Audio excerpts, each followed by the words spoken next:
FNaF World Refreshed is a fan game by Pyturret. Complete overhaul and extension of the original FNaF World with new worlds, enemies, characters, bosses, endings, and gameplay additions. Like a Nuzlocke mode, in which any character that dies, permanently dies.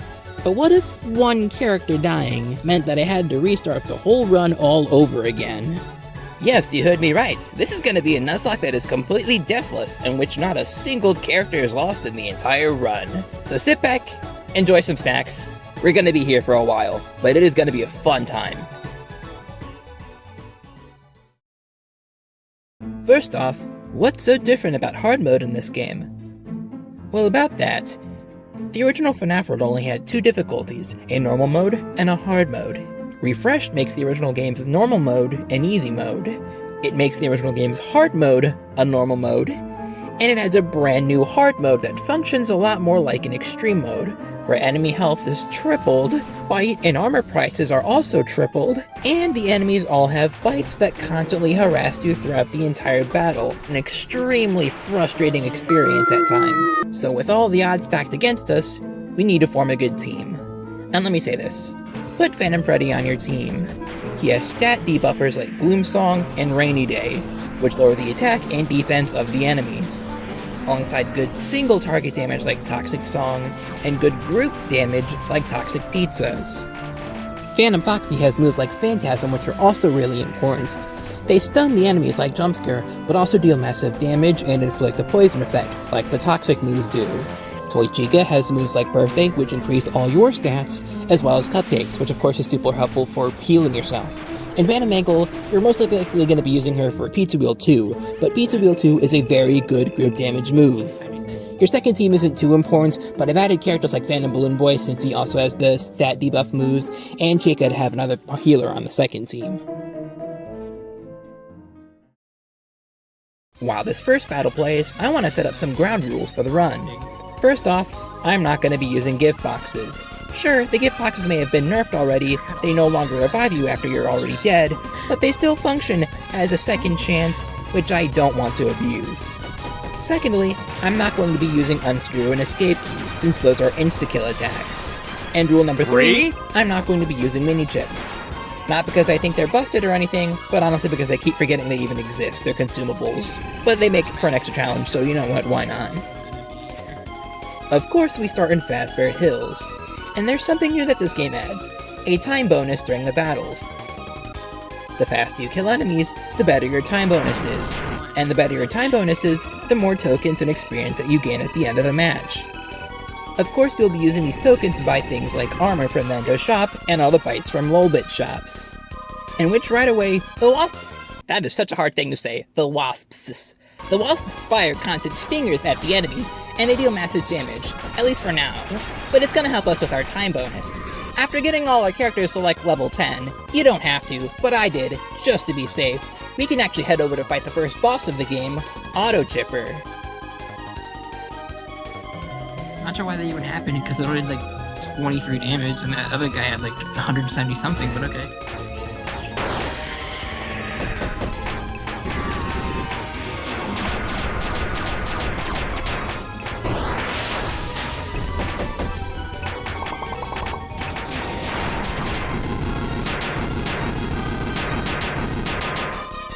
And yeah, Auto Chipper got destroyed. He barely lasted like 5 seconds. After beating Auto Chipper, you finally gain access to 3 different chips. Head Start Strength, Head Start Speed, and Head Start Defense. All of these give you 30-second buffs at the start of the battle, which doesn't sound like a lot, but it really helps. It means Toy Chica can do things other than Birthday for the first few turns. Like Water Hose, which instantly kills any enemy under 30% health. After this, you can head over to Choppy's Woods, where you fight Toadstack, who guards Dusting Fields. Or you could head into the Mysterious Mines if you want for extra tokens and experience, but I really don't recommend it given how tough the enemies are. We'll eventually come back here later.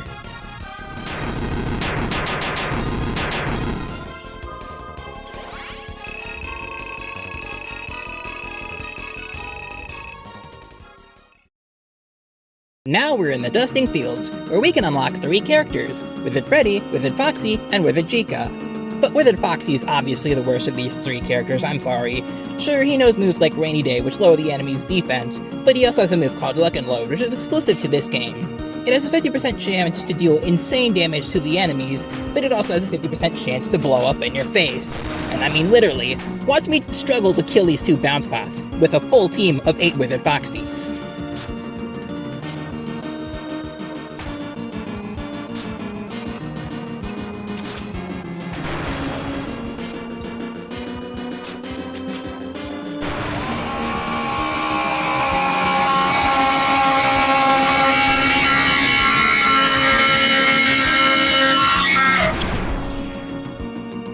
Chica's actually pretty good though. She has moves like Cupcake, which is good healing, Mega Pizza, which is good group damage for the early game, and her best move is Prize Ball 2, which generates a random strong attack, and it'll almost always be a benefit to you no matter what it is. I somehow don't have footage of myself unlocking Withered Freddy, which is a shame because he's the best one here. Oh well. After that we fight Bouncer, whose base damage is much of a problem so much as his snowball attack is. When Bouncer uses Snowball, it'll deal a completely random amount of damage to you anytime he uses it. And watch this. In slow motion, the balls hit the back of his throat and stretch his skin back. Phantom Angle went from like 400 health all the way down to 30-something. It's insane.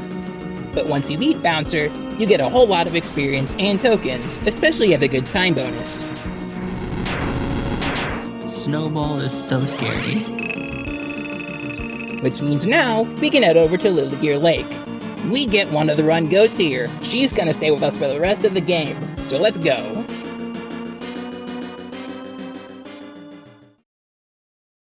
And so we're at Lilygear Lake, and yeah, we're riding on a lily pad, it's cool and all, but I really wish I had a boat right now. Thankfully, my wishes are coming true, because we're not only fishing for Dee Dee's Pearl, we're going to be unlocking Dee Dee as a playable character, and she has one really strong, super important move called Fish Frenzy, which deals massive group damage, stuns enemies and bosses for every bite, and also functions as a water hose, which instantly kills enemies under half health. After unlocking Dee Dee, we can explore the Lilygear Lake proper, in which a whole bunch of the game's locations open up. And while it's partially blocked off, we can still unlock some really good characters here. In fact, I ended up getting 2 that served really useful for the early and mid game for me. Nightmare Bonnie and Paper Pals.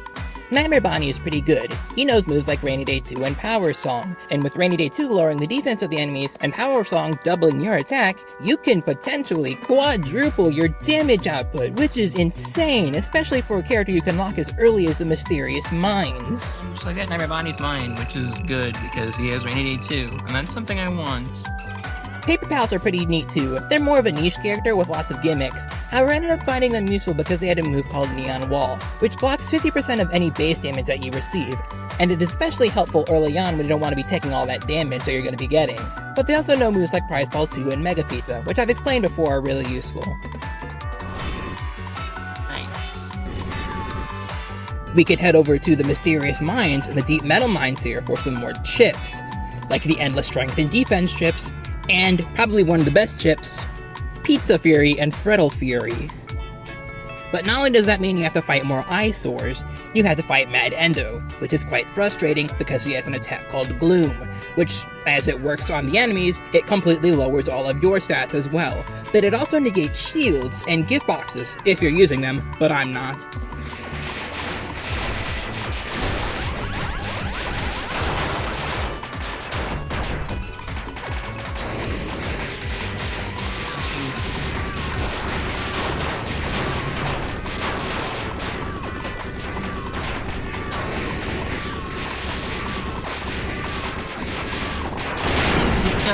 Let's get balloons at the kill. Oh god, all that experience is nutty. You are not going to be in the Blacktomb Yard for very long. In fact, this will probably be the least amount of time we stay in one world in particular.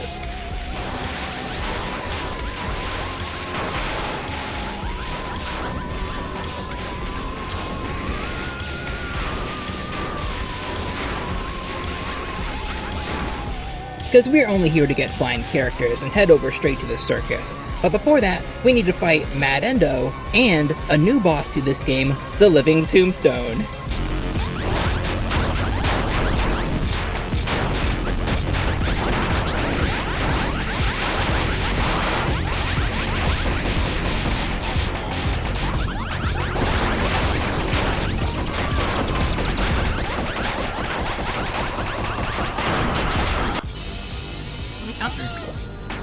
wait, salvage! Oh god.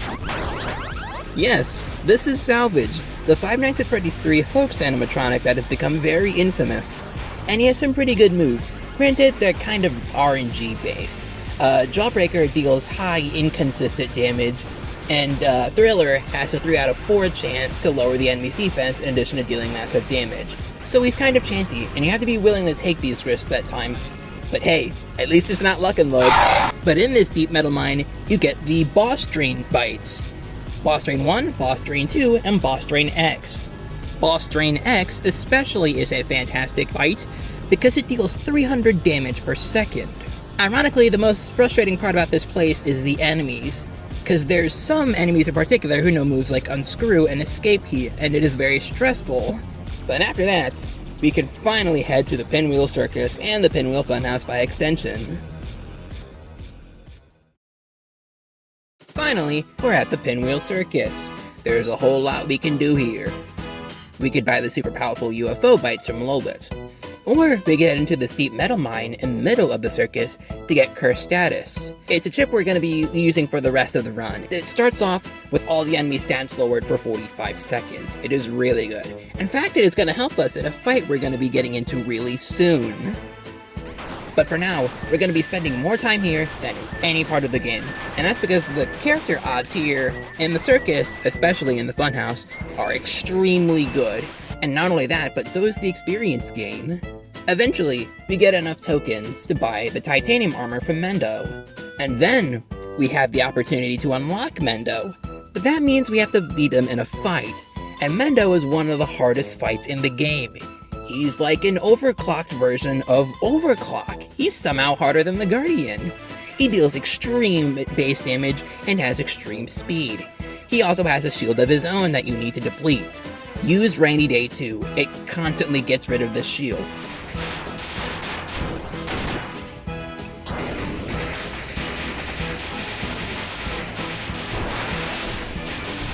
It's a cause.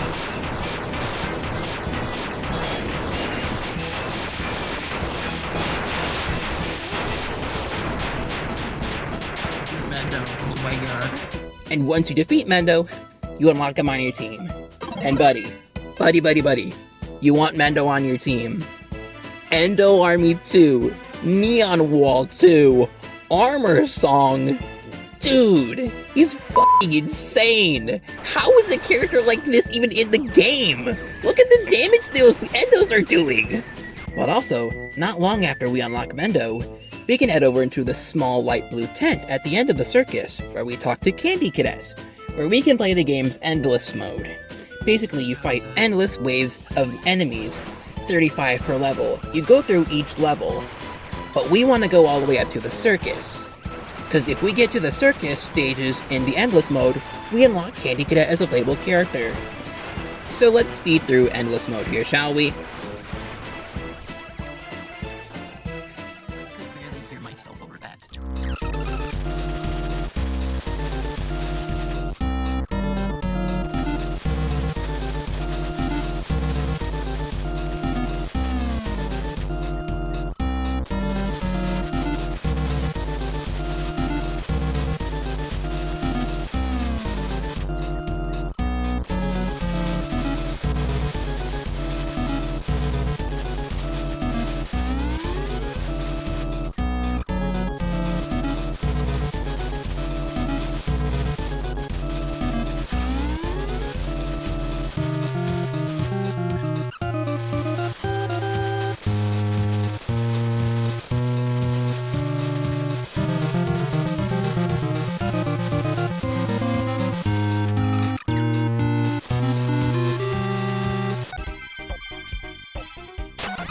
And Candy Cadet is mine. Look at this little fella go. And he's got Candy Bomb, which is a really good move. Candy Cadet functions primarily as a healer, but he's a really good one at that, with moves like Happy Jam 2, and more importantly, Candy Bomb, which is like Jack Bomb in the original game, but now it heals you for every explosion that hits the enemies. While grinding in the funhouse, we ended up having an extremely close call with one of the Tangles here. You see, Tangle knows Escape Key, and if you don't run out of the match in time, you'll have your whole team wiped. And that almost happened. I almost lost my entire run here, but by sheer luck, I managed to run just in time. What the Do you have any idea how close that was? The effect was still going on in the overworld map after I had already left. I was mere moments from losing everything. And that's because I didn't have Block Unscrew, which I completely forgot to get. Block Unscrew is in the glitch world in Dusting Fields, and it blocks Unscrew and Escape Key, and you don't get affected by those moves with it equipped. Alas, I'm somehow alive and kicking, so I go to fight Bubba and all the gold endos that I keep grinding for tokens.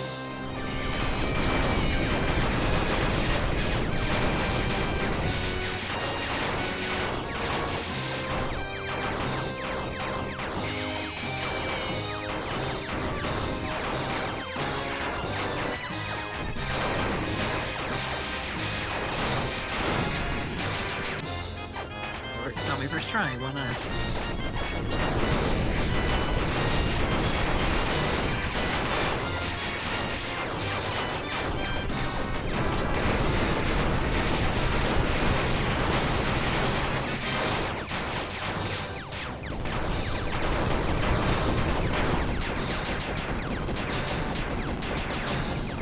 After beating Bubba up, killing a couple gold endos, and grinding a whole lot of experience, tokens, and characters, just from this fight against Bubba alone, I got 6,400 experience. Like I said, the Funhouse experience grind is insane. We can finally head over to the swamp area of the game.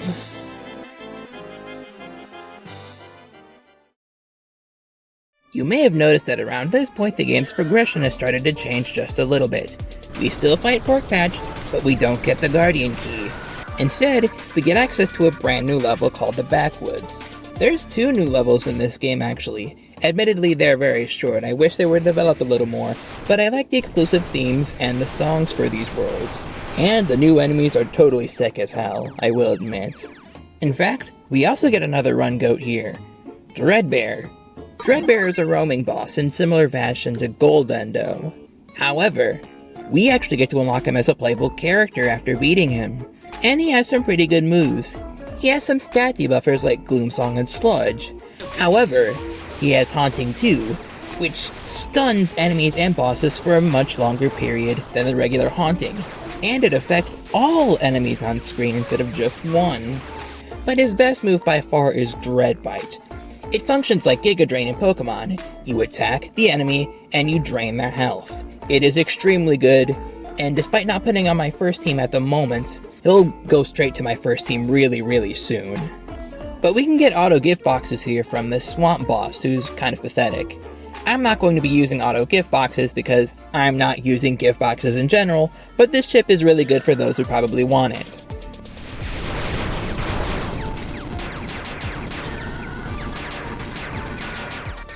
And after beating Swamped, we can head over to the Withering Dunes.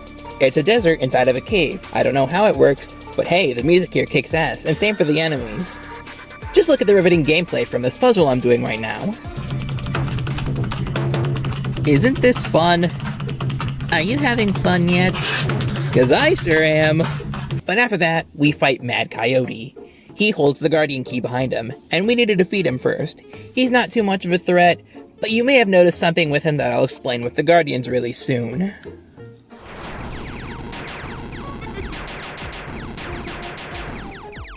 They just got owned.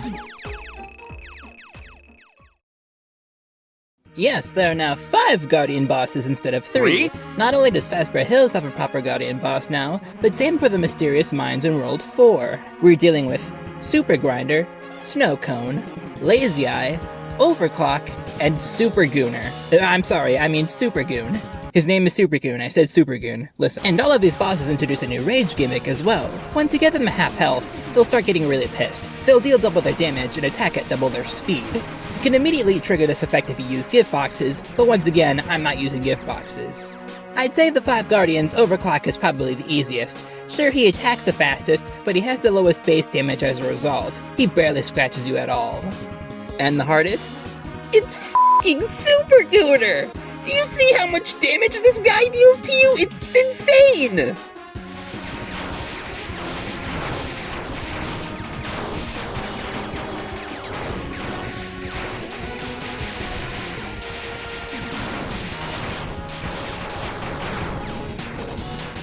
He does 150 damage to me. That's more than any boss has dealt to me in a long time. Next, we fight the Security Owl, who we completely stun into oblivion with moves like Haunting and Fish Frenzy.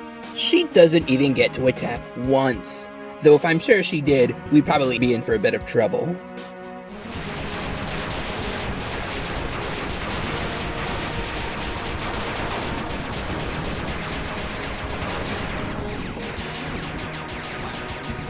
And look at all that experience and tokens. This is by far the most amount of tokens and experience you can get out of any fight in the game.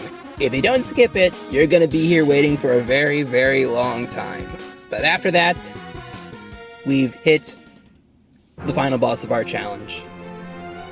We have to fight Animdude.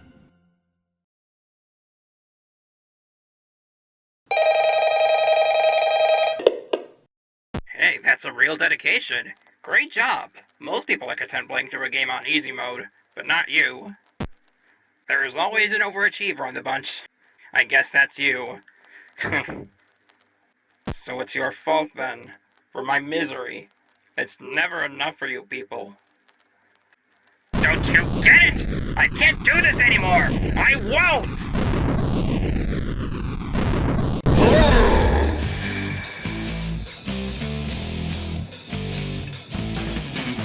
It was fun being the puppet master, but now I grow weary. It is time to put you in your place. Now let me show you how this game ends. Really quick to see this.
Oh my god. I did it. I'm the first person. I beat the game on hard mode Nuzlocke with no lives lost. Oh my god. And so we did it! We actually beat FNaF World's hard mode Nuzlocke completely deathless. But we're not done yet. The Puppet Master was my main goal. We still have a couple more final bosses and new post-game worlds to get through with. How far can we get? Or could we get through the entirety of the post-game? Let's find out.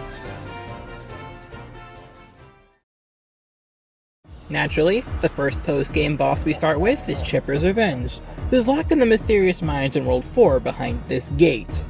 And how did it go? That's it? That's the boss fight? That was just a bunch of fish frenzy spam! It was pathetic. How is he not buffed at all? Like, Scott went from 100,000 health to 300,000 and Chipper's still at 200,000. And he barely laid a dent in me at all.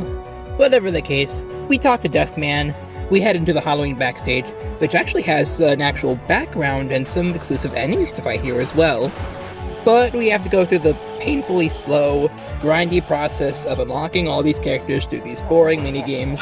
And the less I have to talk about Freddy in space, the better, because it's genuinely f***ing agonizing and frustrating. I hate this minigame so much, please. I don't want to keep having unlocking coffee every time I play this game, please. I didn't go out of my way to unlock every character from here. I just unlocked the ones that I thought were essential for the rainbow fight. After the rainbow, I'm not going to be using these characters again, and that's because they only have 2 niches. To kill the mini rainbows if the rainbow spawns, and to keep myself alive from the toxic air in the Geist Lair. After beating the rainbow, we unlock this wrench. That does literally nothing. But more importantly, we get this purple key. Keen-eyed players would notice this one particular cave in the World 3's dusting fields. It has been boarded up for the longest time, but now it is open, and we can explore the game's iced caves. This is an unused location from the original game that got cut last minute, and the only reason we even knew of this level's existence was because Leon Riskin composed a song for it, and it is a very good, soothing, calm track that I actually really like. One of my favorites in the original FNaF World's OST. But we're coming here because there's a secret final boss here. And it's finally time we take on Purple Geist's revenge, once and for all. Just kidding, bitches! It's the colorful crew! We have William, Grillium, Cillium, and Oranium. Oranium? Each member of this team uses a different special move.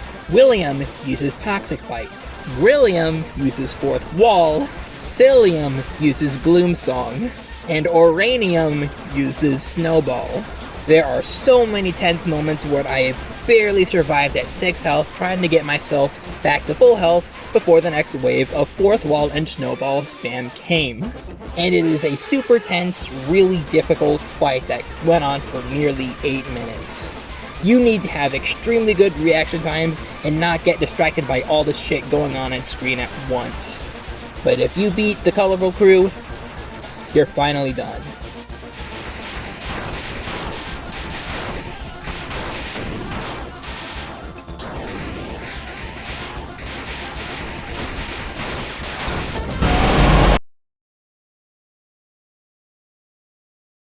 And now, we did it for real!